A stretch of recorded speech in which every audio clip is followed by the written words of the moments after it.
I got a question the other day, and the person wanted me to help them get familiarized with the DTF software. So I told him I'd make him a video. So here's that video. This is how I get set up when I come into the shop and how I navigate the software. Alright, so enjoy.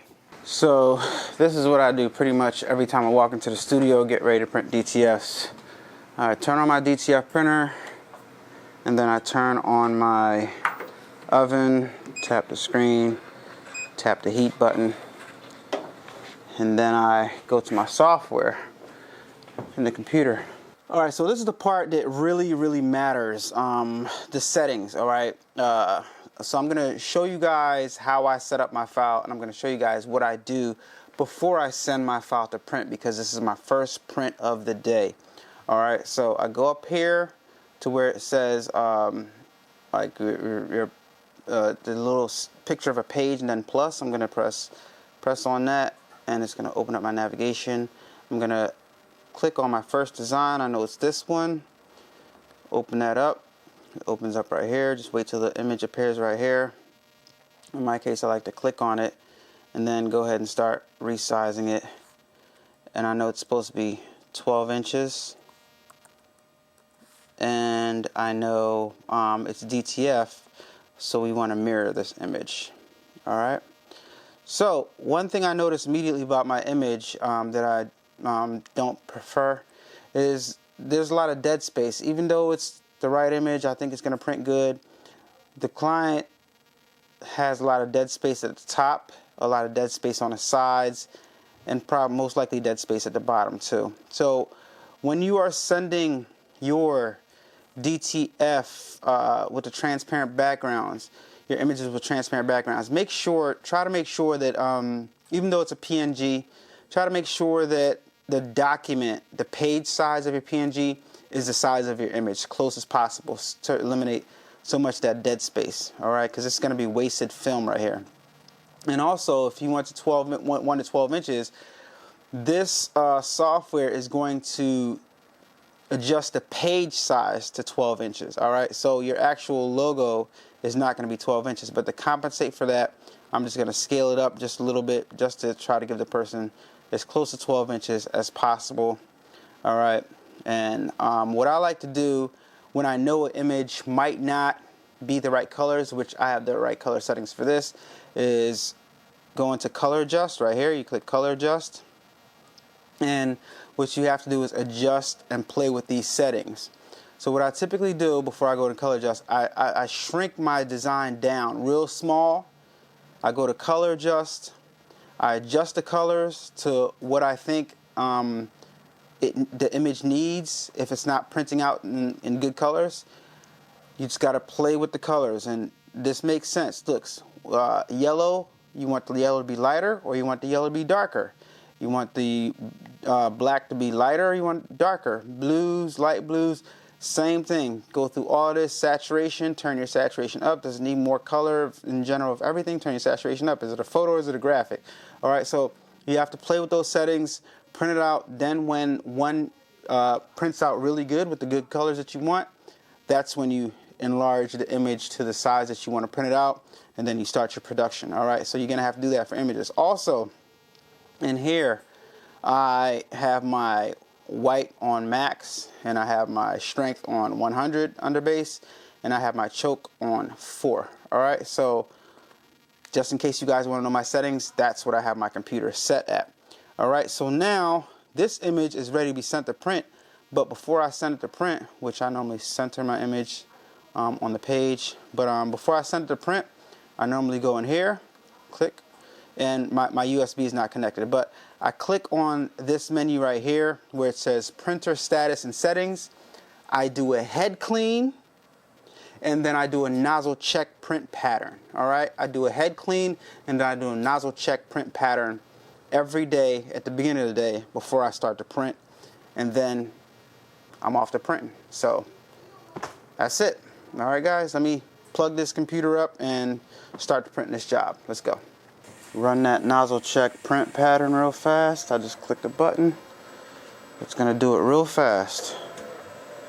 This printer's fast when it comes to the print pattern. Brings it out, everything's fine. Now I just go ahead and send my design to print. Good to go. Now you can see this design is pretty much done, so after it gets done, it's just going to feed the rest of the design out. The printer is going to feed the rest of the design out, and we're going to set up the next print. Alright? Pretty much finished. It's to your best, it's to your benefit to send me the best image that you can. So make it be a high resolution 1200 DPI or better image, and you'll get the best prints like that. Alright, let's set up the next one. Alright, so once again at my computer screen right here, I'm just going to hit add to add the next print, next image. I'm going to click this right here and press open. And let's see how this client has their image brought in right here. Okay, excellent, excellent. See how that has no space on the sides? And don't worry about how distorted it looks. Typically, if the image is good, it doesn't matter. Only thing I'm concerned about right now is it looks like the client has a white background, and that white background is not going to work. They want it 11 inches wide. And yeah, that white background is definitely going to be a problem. Definitely going to be a problem, because yeah. So I'm not going to be able to print this one, or I'm going to have to remove that white background from it.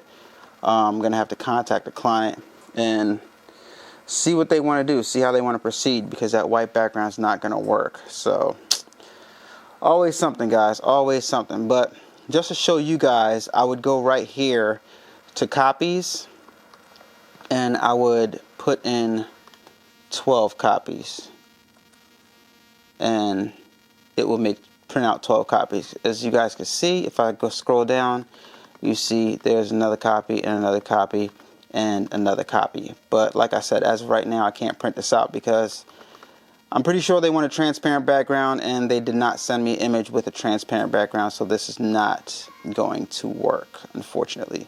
So after I put the 12 right here, I would center the image on the page, and I would send it to print by pressing this button right here. But we're not going to do that because we got some phone calls to make to finish orchestrating how we're going to get this done. Alright, so yeah, let's take care of that. So after the DTFs are all printed out, you get something like this. DTF transfer. If you need yours, order now from alanawade.com. I got you. And oftentimes when I'm not that busy, I print out extras for people just in case, you know, they want an extra as a thank you for using my service. And I also send a little black bear that they can press onto something, and some pressing instructions.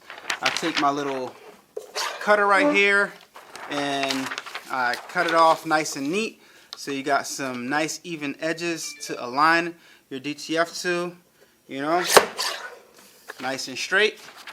Same thing with the other side. And I print out my shipping label and I send it off to you guys. Most of the time I use UPS. Sometimes I use USPS. This one right here, since it's only one transfer, is probably going to go out USPS. Alright, and I'm going to ship this out today. Hopefully the other client gets back to me. If not, most likely I'm going to fix the artwork myself, which is a time-consuming process depending on the type of artwork they have. But I'll fix it myself because I'd rather have the business than potentially lose the business. Alright, so this is the 2 DTF transfers right here. It's going to be really, really easy for them to line it up because they got a straight edge, so they can put it on that t-shirt and get it popping. Alright, so I'm going to put this in some plastic, roll this up, put it in plastic, put it in my film, got the shipping label right here, put the top on it, and then I'm going to tape the bottom and the top so this doesn't fall off during transit. And that is it, guys. So hope this video was helpful. You guys that are buying anything from A Print Supply, use my A Print Supply affiliate link in the description down below. And I'm just trying to help you guys have a smooth transition from when you get your DTF printer, navigating the software and everything. I'm going to be doing more videos on these if need be. Alright, so once again, if you want to get some transfers, alanawade.com. Upload your image with a transparent background and I got you. Alright, I'll see you guys on the next video. Peace. Turn up that it up. Why listen to the rest when you're rocking with the best, baby?